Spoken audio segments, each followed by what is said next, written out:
ओम शांति। ओम शांति। आज है 3 अप्रैल 2022 के अव्यक्त महावाक्य। रिवाइज है 13 मार्च 1990। 13 मार्च 1990 के अव्यक्त महावाक्य हैं। आज रिवाइज हो रहे हैं। कल की मुरली याद होगी।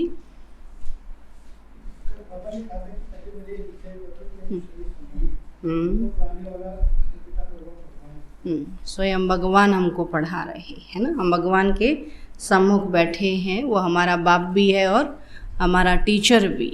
इतना ऊंचा टीचर हो, इतना ऊंचा बाप हो तो कितना नशा हो। तो बाबा कहते हैं हम बच्चों को क्या होना चाहिए? नशा होना चाहिए, है ना। तो आज की मुरली का टाइटल है संगम पर परमात्मा का आत्माओं से विचित्र मिलन। हम सब भगवान के बच्चे हैं और कल्प कल्प भगवान से मिलते हैं। तो ये मिलन बाबा ने कहा विचित्र मिलन है। एक होता है सम्मुख देहधारियों से मिलना और एक है उस परम पिता परमात्मा से मिलना अव्यक्त रूप में।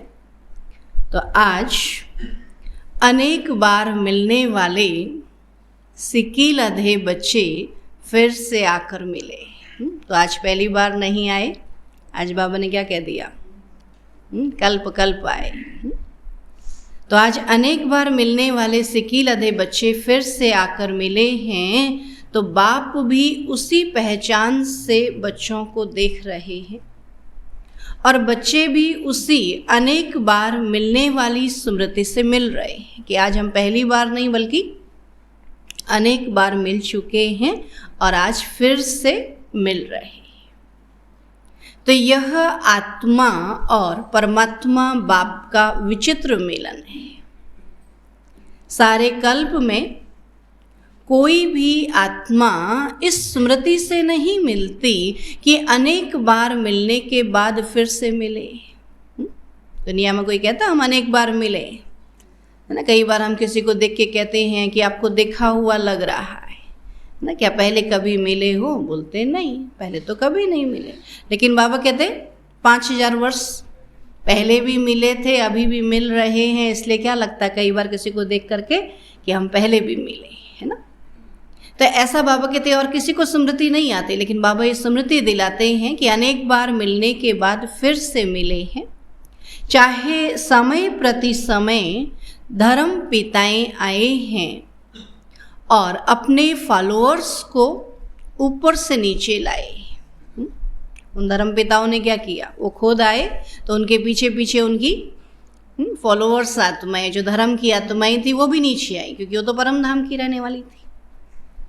तो अपने फॉलोअर्स को भी ऊपर से नीचे लाए। लेकिन धर्म पिताएं भी इस स्मृति से नहीं मिलते हैं कि अनेक कल्प मिले हुए फिर से मिल रहे हैं।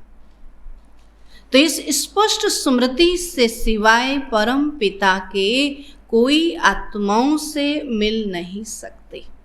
सुना कि स्पष्ट स्मृति है कि हम परम पिता परमात्मा से मिल रहे हैं। उन धर्म पिताओं के जो फॉलोवर हैं उनको ये स्मृति नहीं है कि हम आत्माएं हैं और हम अपने धर्म पिता से मिल रहे हैं, नहीं। लेकिन अभी हमको पता है कि मैं आत्मा हूँ और मेरा पिता शिव बाबा है और अभी हम उनसे फिर से मिल रहे हैं।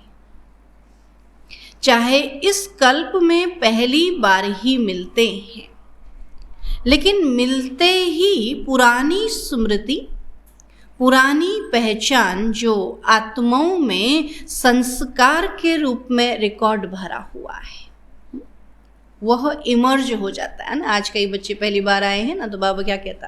पहली बार नहीं आए हैं बल्कि पहले भी आए थे। तो अभी उसको इमर्ज करो, उसको याद करो कि कल्प पहले भी क्या हम ऐसे ही बैठ करके क्या हमने बाबा के महावाक्यों को सुना था।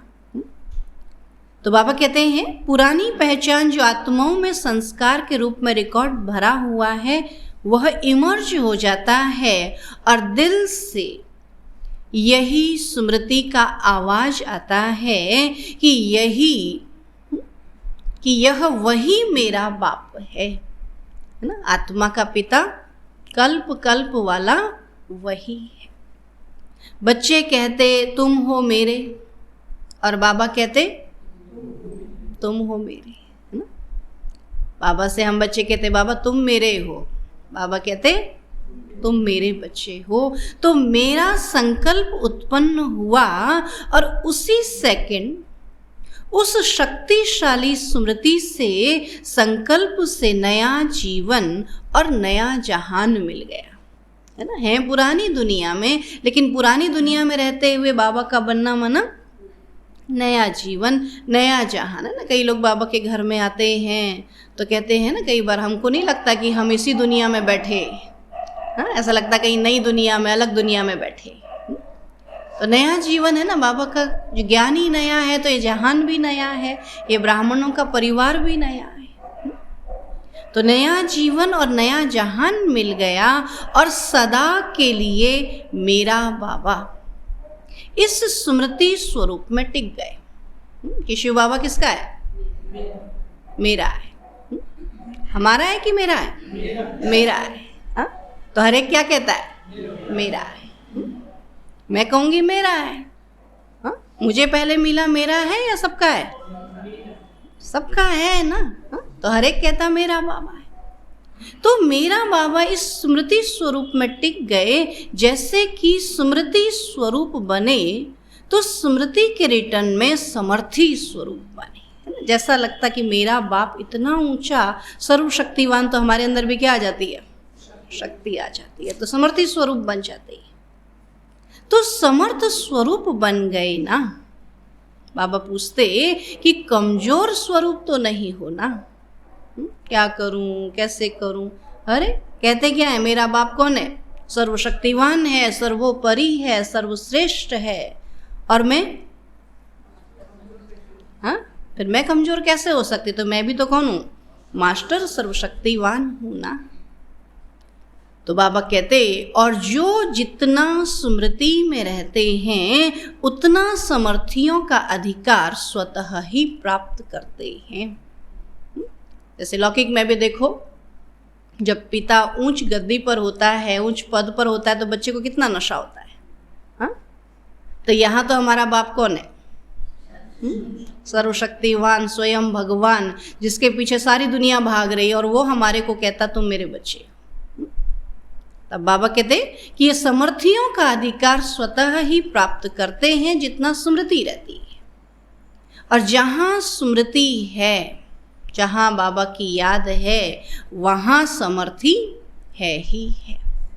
याद रहेगा तो शक्तिशाली भी रहेंगे, याद भूली तो शक्तियाँ भी भूल जाएंगी। तो थोड़ी भी विस्मृति है तो व्यर्थ है, चाहे व्यर्थ संकल्प हो, चाहे बोल हो, कर्म हो। इसलिए बाप दादा सभी बच्चों को इसी दृष्टि से देखते हैं कि हर एक बच्चा स्मृति स्वरूप सो समर्थ है। सुना, बाबा ने ये नहीं कहा कि स्मृति स्वरूप, बाबा ने कहा स्मृति स्वरूप है तो समर्थ है, खाली समर्थ है नहीं। समर्थी का बाबा कहते हैं समर्थी कब आती है? जब स्मृति रहती है। तो क्या कहते हैं बाबा? कुछ भी हो जाए, शरीर कितना ही कमजोर हो जाए, लेकिन हाँ, कल भी देखा ना महेश भाई को, क्या देख रहे थे? शरीर भले कमजोर था, हाँ, स्मृति बहुत पावरफुल। तो शरीर भले कुछ भी हो जाए, तो बाबा से क्या कहते? बाबा अंत तक तेरी याद नहीं भूले, बाबा याद रहे, है ना। तो इसलिए बाबा कहते हैं कि बाबा सभी बच्चों को इसी दृष्टि से देखते हैं कि हर एक बच्चा स्मृति स्वरूप समर्थ है। आज तक भी अपना सिमरन भक्तों द्वारा सुन रहे हैं ना। भक्ति में क्या कर रहे हैं? बाबा कहते आपका भगत जो है सिमरन गायन पूजन कर रहे हैं। तो अपनी स्मृति में लाया मेरा बाबा, तो भक्त आत्मा भी यही सिमरन करती कि मेरा इष्ट देव या देवी।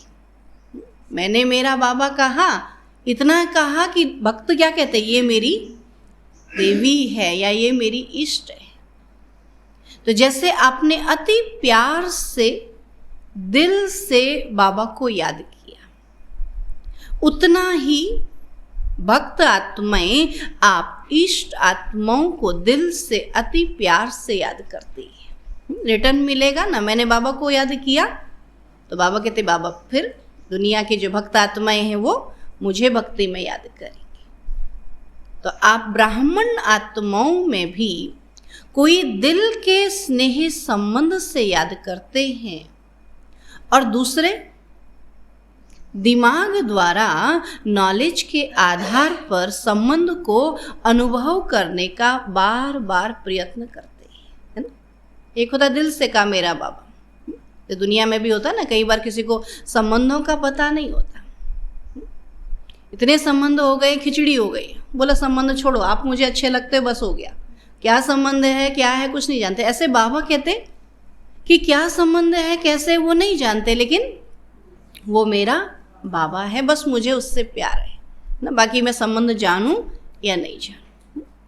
तब बाबा ने कहा कोई दिल से स्नेह संबंध से याद करते हैं और दूसरे दिमाग द्वारा नॉलेज के आधार पर संबंध को बार बार अनुभव करने का प्रयत्न करते कि हाँ वो मेरा बाप है, हाँ वो मेरा टीचर है, वो मेरा सदगुरु है, मेहनत करते रहते हैं ना। तो जहाँ दिल का स्नेह और संबंध अति प्यारा अर्थात अति समीप है वहाँ याद भूलना मुश्किल है। आपके दिल का स्नेह होता है तो होता ना, स्नेही की याद जो है रुलाती, उसकी याद भूलती नहीं, उसको भूलना मुश्किल है। और जहाँ सिर्फ नॉलेज के आधार पर संबंध है लेकिन दिल का अटूट स्नेह नहीं है तो वहाँ याद कभी सहज और कभी मुश्किल होती है। ज्ञान सुना, ज्ञान सुन करके बोला अच्छा वो निराकार है, ज्योति स्वरूप है, उनका नाम शिव है ना, ऐसे करके याद करते हैं तो वो याद स्थायी नहीं रहेगी। लेकिन मेरा बाबा है, मुझे नया जीवन देने वाला है, मुझे सत्यों की बादशाही देने वाला है और वो मेरा कल्प कल्प का वो पिता है, जब ये याद रहेगा तो बाबा कहते स्वतः याद रहेगी, फिर भूलना मुश्किल है। तो जैसे शरीर के अंदर नस नस में ब्लड समाया हुआ है, ऐसे आत्मा में निष्पल अर्थात हर पल याद समाई हुई है। इसको कहते हैं दिल के स्नेही संपन्न निरंतर याद। जैसे शरीर में बाबा के नस नस में खून समाया, ब्लड समाया हुआ है, तो ऐसे ही मेरी आत्मा में हर घड़ी बाबा की याद समाई है। जैसे भक्त आत्माएं बाप के लिए कहती हैं कि जहां देखते हैं तू ही तू है, ऐसे बाबा के स्नेही समान आत्माओं को जो भी देखे वह अनुभव करे कि इन्हों की दृष्टि में, बोल में, कर्म में परमात्मा बाप ही अनुभव होता है ना। बाबा कहते वो हर जगह परमात्मा को देखते हैं, लेकिन बाबा कहते हमारे को इतना बाबा की याद हो कि हमारे दृष्टि से, बोल से, कर्म से सबको कौन दिखाई दे? बाबा दिखाई। इसको कहते हैं स्नेही सो समान बाप। तो स्मृति स्वरूप तो सभी हो, बाबा कहते याद तो सभी को है, संबंध भी सभी का है। हम आत्मा हैं तो आत्मा का पिता तो परमात्मा शिव बाबा है ही ना, तो संबंध भी सभी का है, तो अधिकार भी सभी का है, क्योंकि सभी का फुल अधिकार का संबंध बाप और बच्चे का है। तो सभी कहते हैं मेरा बाबा। शिव बाबा को क्या कहते हैं? मेरा बाबा। कोई मेरा चाचा, मेरा काका कोई नहीं कहते। अभी ऐसा कहें मेरे पिता का बाबा है तो मेरा दादा है, हाँ, या मेरे पिता का चाचा, ऐसा कहेंगे क्या? सब क्या कहेंगे? मेरा बाबा। अधिकार का संबंध होने के कारण सर्व प्राप्तियों के वर्षे के अधिकारी हो ना। जो भी बाबा से लेना चाहो, बाबा कहते आप सब क्या हो?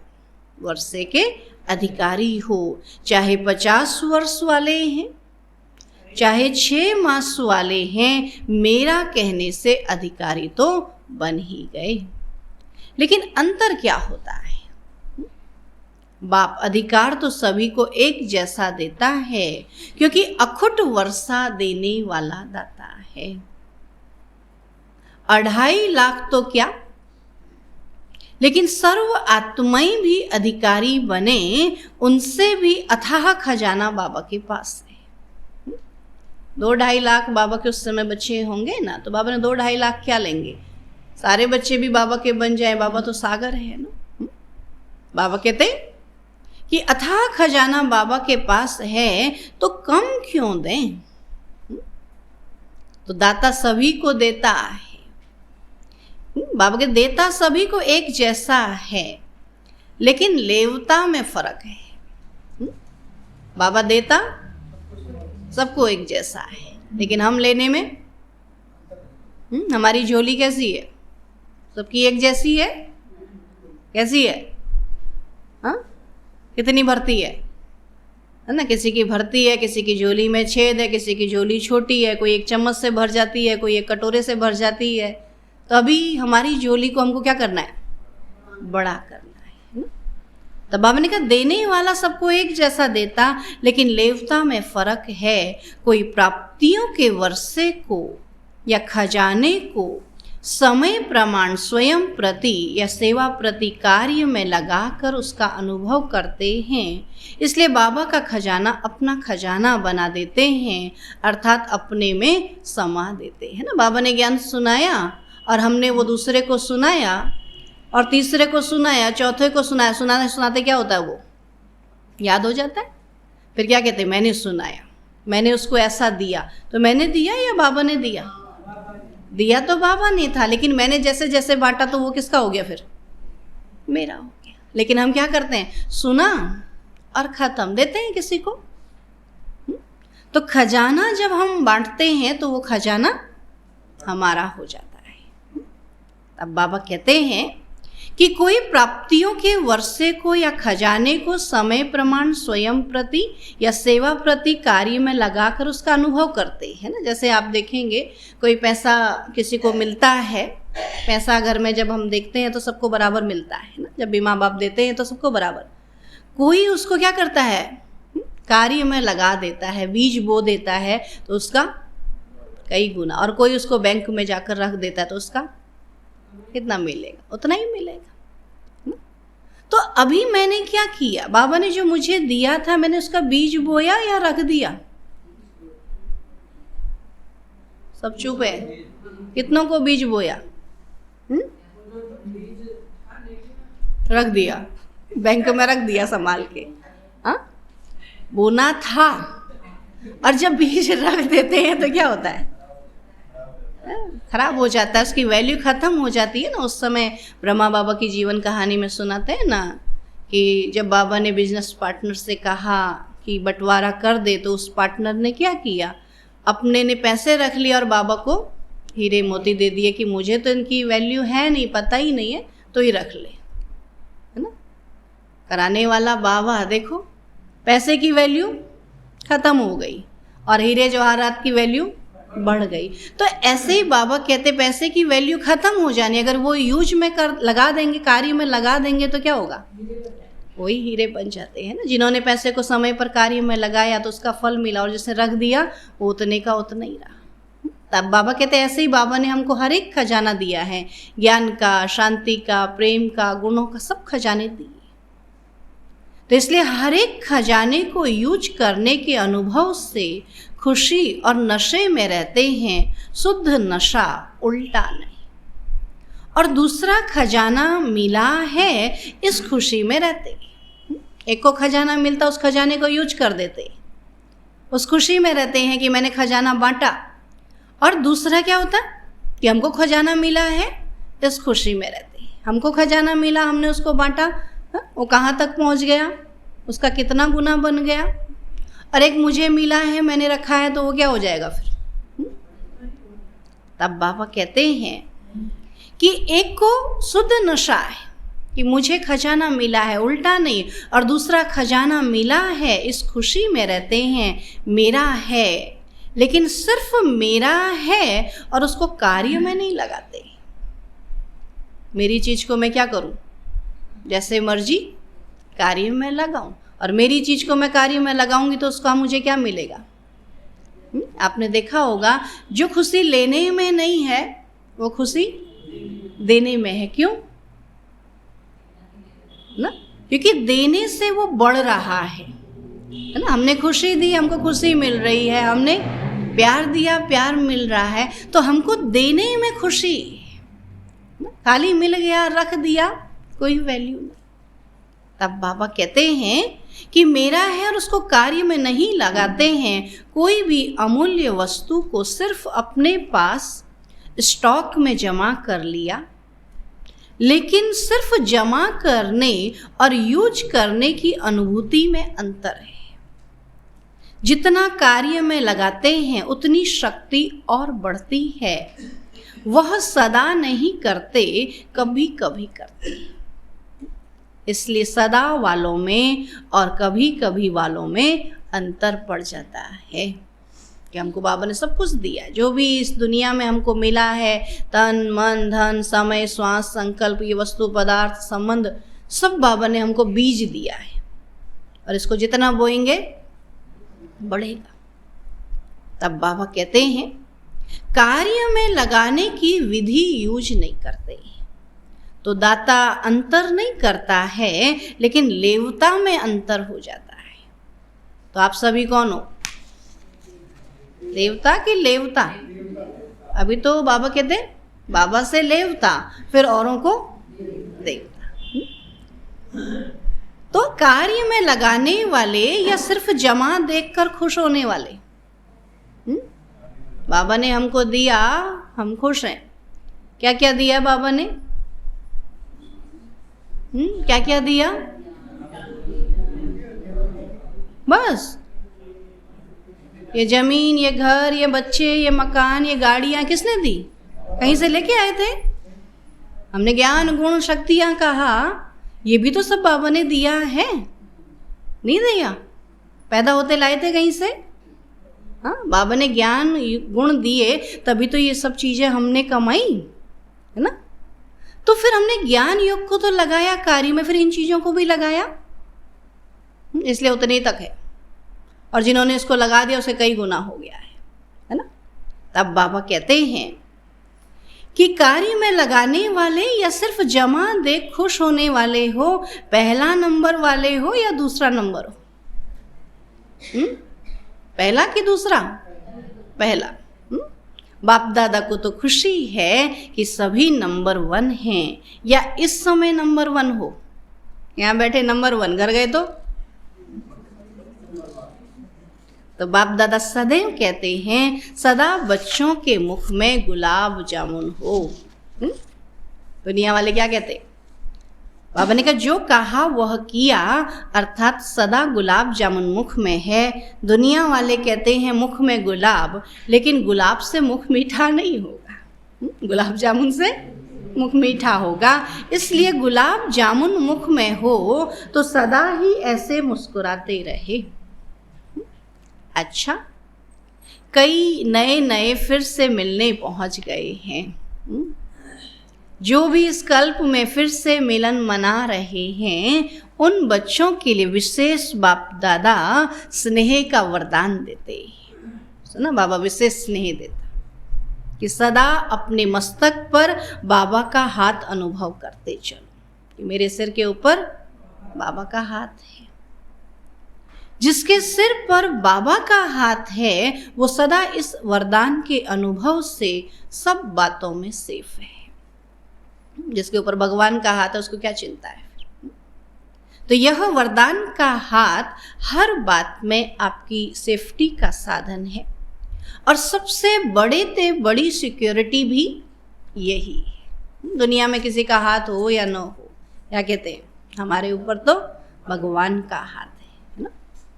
तो बाप दादा सभी टीचर्स की निमित्त बनने की हिम्मत देख खुश है।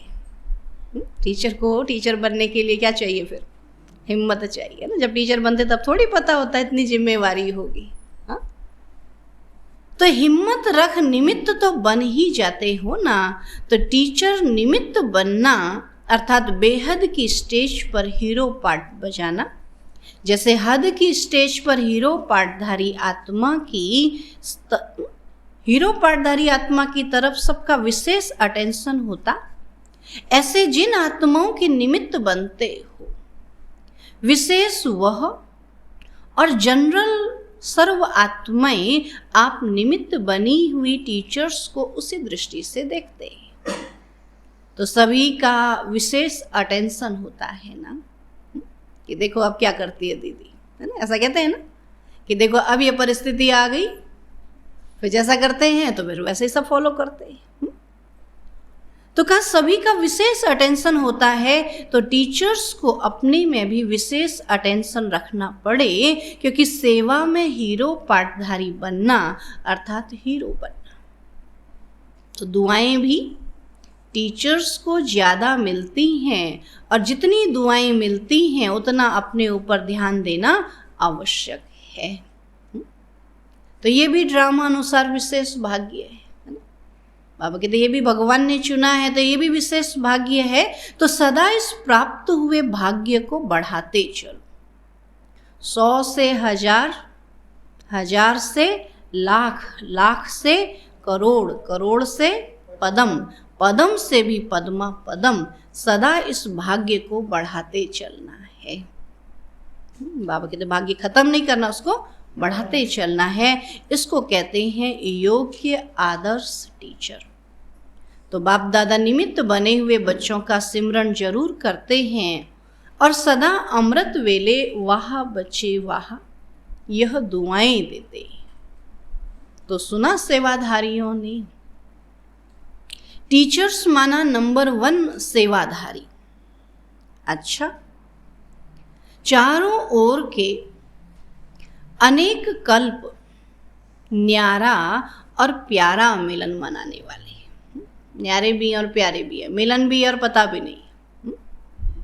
सदा प्राप्त हुए वर्षे के खजानों को हर समय समय प्रमाण कार्य में लगाने वाले, सदा दिल से अति स्नेही और बाप समान बन स्वयं द्वारा बाप का अनुभव कराने वाले, सदा स्मृति स्वरूप स्वभक्तों द्वारा समर्थ स्वरूप बनने वाले, सदा अपने प्राप्त भाग्य को बांटने वाले अर्थात बढ़ाने वाले, ऐसे मास्टर दाता समर्थ बच्चों को बाप दादा का याद प्यार और नमस्ते।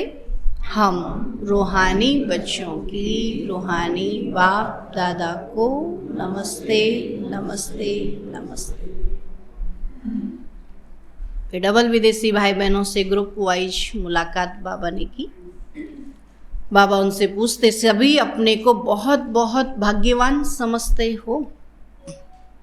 क्योंकि कभी स्वप्न में भी संकल्प नहीं होगा कि ऐसी श्रेष्ठ आत्माएं बनेंगे, भगवान के बच्चे बनेंगे, भगवान से पढ़ेंगे, श्रेष्ठ बनेंगे, ऐसा कभी स्वप्न संकल्प में भी नहीं था। लेकिन अभी साकार में बन गए। देखो कहाँ कहाँ से बाप दादा ने रत्नों को चुनकर रत्नों की माला बनाई है। ब्राह्मण परिवार की माला में पिरो गए, कभी माला से बाहर तो नहीं निकलते हो। कोई भी माला की विशेषता और सुंदरता क्या होती है? बाबा कहते हैं माला की विशेषता और सुंदरता क्या होती है कि दाना दाने के साथ मिला हुआ होता, धागा नहीं दिखाई देता है। अगर बीच में धागा दिखाई दे, दाना दाने के साथ लगा हुआ नहीं हो तो सुंदर नहीं लगेगा। तो आप ब्राह्मण परिवार की माला में हो, अर्थात सर्व ब्राह्मण आत्माओं के समीप हो गए। अलग अलग न्यारे वैसे दुनिया से न्यारे, लेकिन हम सब ब्राह्मण बाबा के बच्चे सब एक हैं। बाबा के सब समीप हो गए। जैसे बाबा के समीप हो, वैसे बाप के साथ साथ परिवार के भी समीप हो, क्योंकि यह परिवार भी इस पहचान से, परिचय से अभी मिलता है। परिवार में मजा आता है ना? अकेले मजा आता है, परिवार में मजा आता है? परिवार में मजा आता है ना। ऐसे नहीं कि सिर्फ बाबा की याद में मजा आता, दोनों चाहिए, बाबा भी चाहिए, हाँ? परिवार भी चाहिए। तो योग परिवार से नहीं लगाना है। बैठे हम परिवार में, लेकिन योग तो बाबा से लगाना है ना। तो योग परिवार से नहीं लगाना, समीप एक दो के रहना है। इतना बड़ा 2.5 लाख का परिवार कोई होगा? अभी तो 9-10 लाख से भी बड़ा परिवार है ना। दादी ने बोला कि अभी तो 9-10 लाख हो गए। तो परिवार अच्छा लगता है या सिर्फ बाबा अच्छा लगता है?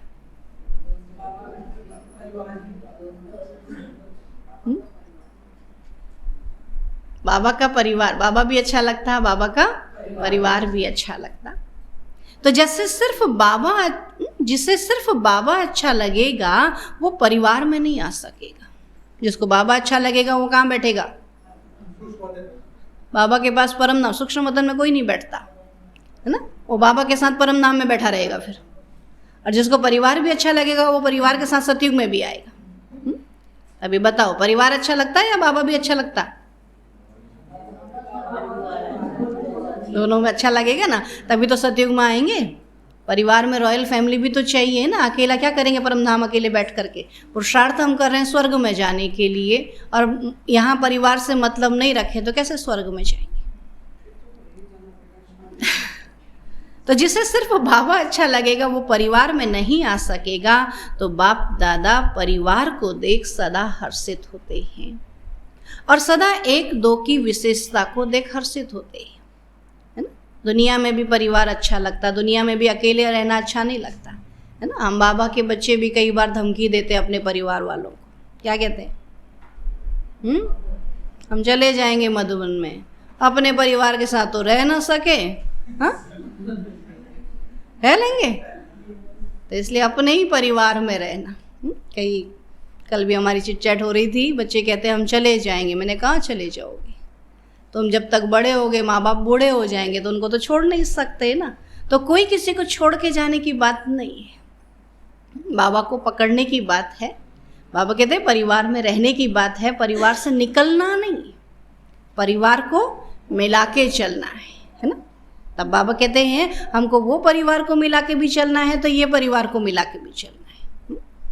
तब बाबा कहते हैं कि हर ब्राह्मण आत्मा के प्रति यही संकल्प रहता है। बाबा कहते हैं जिसे सिर्फ बाबा अच्छा लगेगा वो परिवार में नहीं आ सकेगा। तो बाप दादा परिवार को देख सदा हर्षित होते हैं, और सदा एक दो की विशेषता को देख हर्षित रहते हैं। तो हर ब्राह्मण आत्मा के प्रति यही संकल्प रहता कि वाह ब्राह्मण आत्मा वाह। देखो बाप का बच्चों से इतना प्यार है तभी तो आते हैं ना, नहीं तो ऊपर बैठकर मिलने सभी आत्माओं को जाना तो है ना। लेकिन बाबा का प्यार है तो बाबा हम बच्चों के प्यार के लिए उस निराकार दुनिया से इस साकार दुनिया में आ जाता है। नहीं तो वो भी क्या करे, सबको निराकार बना ले जाए। हाँ, बाबा कहता नहीं, इसी साकारी दुनिया में हमको रहना है, मिलजुल कर रहना है। तो बाबा यहाँ साकार में आकर के हमको मिलजुल कर रहना सिखाते हैं। तब बाबा कहते हैं इतना प्यार है, नहीं तो ऊपर बैठकर मिल लें। सिर्फ ऊपर से तो बैठकर नहीं मिलते, आप विदेश से आते हो तो बाप दादा भी विदेश से आते हैं, सबसे दूर से आते हैं। लेकिन आते सेकंड में है ना, परमधाम तो सबसे ज़्यादा दूर है, लेकिन आते सेकंड में है। आप सभी भी सेकंड में उड़ती कला का अनुभव करते हो, सेकंड में उड़ सकते हो। बाबा कहा बाबा के पास तक पहुंच जाओ।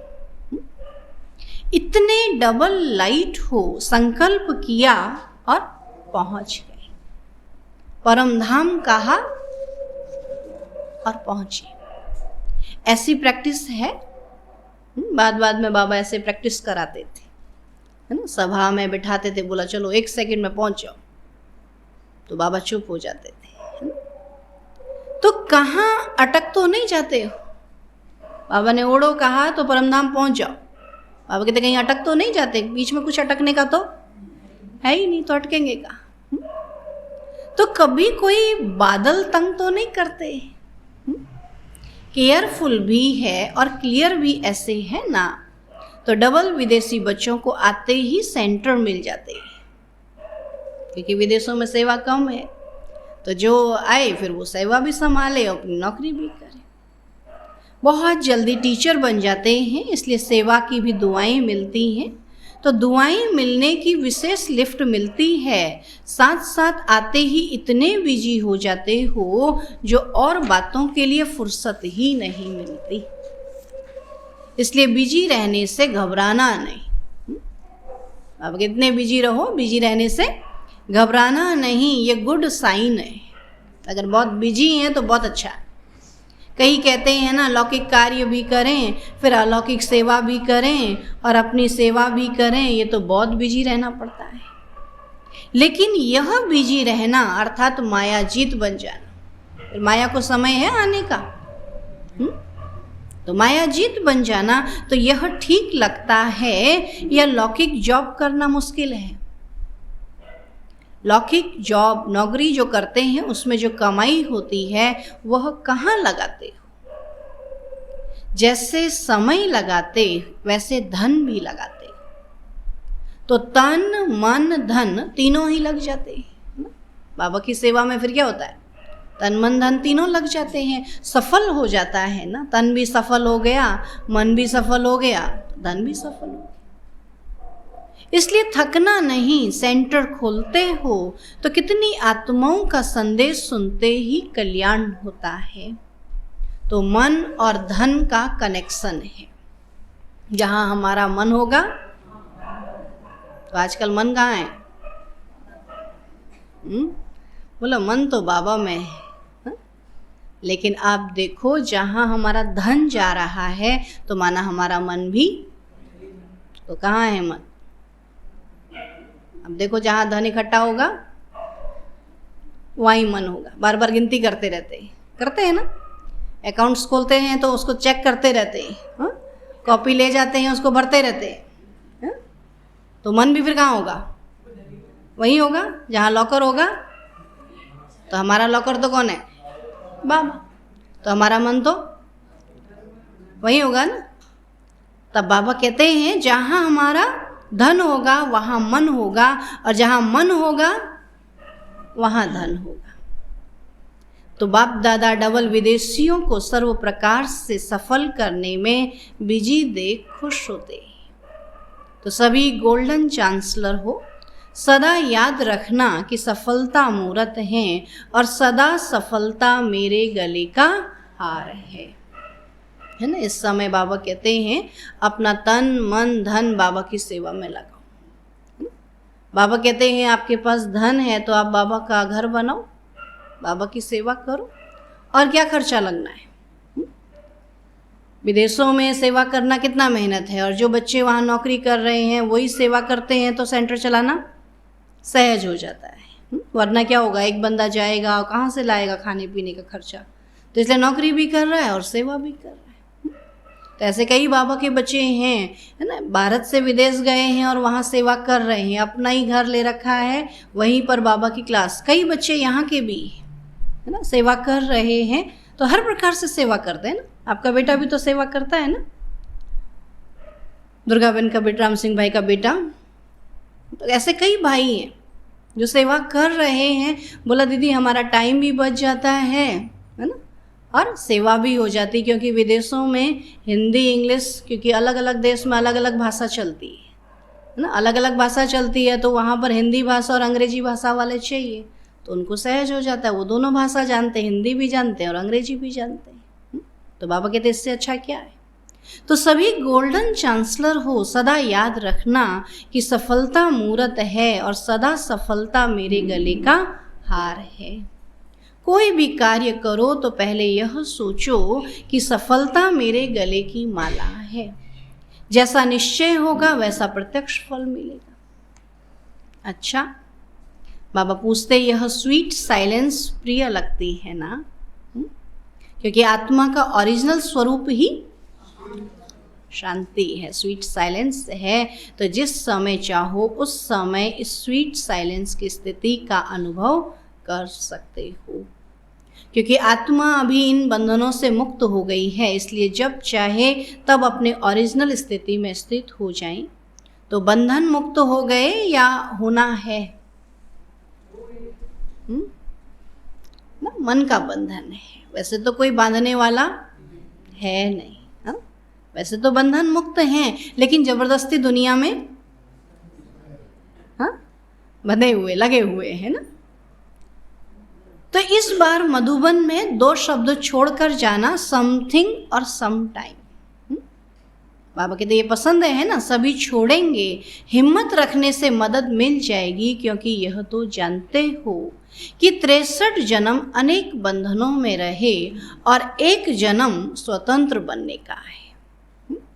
बाबा कहते हैं हम सारी जिम्मेवारियां निभाएं, लेकिन कहीं जबरदस्ती बंधे ना रहें, बुद्धि को अपना बांध के ना रखें। एक जन्म स्वतंत्र बनने का है, इसका ही फल अनेक जन्म जीवन मुक्ति प्राप्त करेंगे। तो फाउंडेशन यहाँ डालना है। जब इतना फाउंडेशन पक्का होगा तब तो 21 जन्म चलेगा।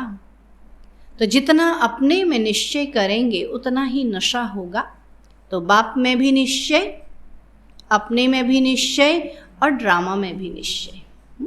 बाबा में तो पूरा निश्चय होता है बच्चों को, कई बार अपने पता नहीं हम कर पाएंगे कि नहीं कर पाएंगे। अरे जब बाबा कह रहा तुम कर लोगे तो फिर अपने में निश्चय क्यों नहीं किया? जब बाबा में निश्चय है तो कहने वाला कौन है? जब बाबा में निश्चय है तो फिर अपने में भी निश्चय करो। और ड्रामा तो बाबा ने कहा है ही अच्छा। तो ड्रामा में भी निश्चय, तीनों निश्चय में पास होना है। अच्छा, एक एक रतन की अपनी विशेषता है। बाप दादा सबकी विशेषता को जानते हैं। अभी आगे चलकर अपनी विशेषता को और कार्य में लगाओ तो विशेषता बढ़ती जाएगी। दुनिया में खर्च करने से धन कम होता है, लेकिन यहाँ जितना यूज करेंगे, खर्च करेंगे, उतना बढ़ेगा। बढ़ेगा नहीं बढ़ेगा? हाँ, बाबा के घर में हम एक चटाई लेके बैठे थे आज, सबने खर्च किया, इतना बड़ा बाबा का घर बन गया। और जिन्होंने बनाया उनके भी क्या हो गए? घर बन गए या खत्म हो गया? हाँ, और डबल डबल घर बन गए, है ना। तो खर्च हुआ कि बना? कई लोग सोचते हैं हम देंगे तो हम क्या खाएंगे। तो बाबा बनाता है, देता है। तो बाबा ने कहा यहाँ खत्म नहीं होता, यहाँ बढ़ता है। खर्च करेंगे उतना बढ़ेगा, सभी अनुभवी हो ना। तो इस वर्ष का यही वरदान याद रखना कि हम विशेष आत्मा हैं और विशेषता को कार्य में लगाकर और आगे बढ़ाएंगे। सुना, याद रहेगा कि हम कौन है? विशेष आत्मा। जैसे यहाँ नज़दीक बैठना अच्छा लगता है, ऐसे वहाँ भी सदा नज़दीक रहना। सतयुग में भी बाबा के नज़दीक रहना। तो बाप दादा सदा हर एक को इसी श्रेष्ठ नज़र से देखते हैं कि एक एक बच्चा योगी भी है और योग्य भी है ना। बाबा का हर बच्चा योगी भी है, बाबा को याद भी करता है और योग्य भी है। अच्छा, आज का वरदान है, दूसरों के परिवर्तन की चिंता छोड़, दूसरों के परिवर्तन की चिंता छोड़, स्वयं का परिवर्तन करने वाले शुभ चिंतक भव। स्वयं का परिवर्तन करने वाले शुभ चिंतक भव। बाबा कहते स्व परिवर्तन करना ही शुभ चिंतक बनना है। यदि स्वयं को भूल दूसरे के परिवर्तन की चिंता करते हो तो यह शुभ चिंतन नहीं है। पहले स्व और स्व के साथ सर्व। यदि स्व का परिवर्तन नहीं करते और दूसरों के शुभ चिंतक बनते हो तो सफलता नहीं मिल सकती। इसलिए स्वयं को कायदे प्रमाण चलाते रहो। बाबा ने हर चीज़ के कायदे नियम बनाए हैं, तो उन कायदे प्रमाण चलाते हुए स्व का परिवर्तन करो।